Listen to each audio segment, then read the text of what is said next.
點解你嘅溫柔從來都唔屬於我？聽講你以前同你個 ex 一齊嘅時候，會成日準備驚喜，周圍同人去玩嘅喎。都過去啦，仲提做咩啫？以前你會記得人哋飲乜嘢，要幾多分糖。到我呢，我中意啲乜嘢，唔中意啲乜嘢，你從來都冇問過啊。生活平平淡淡咪得咯，拍拖搞咁多形式做乜嘢啊？我唔係要形式啊，我就係想你真心對我咋。算啦，就當我冇問過。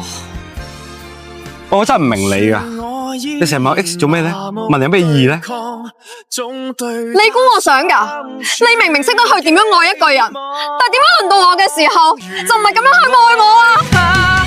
不夠愛我，沉迷錯也非他的錯，成全他。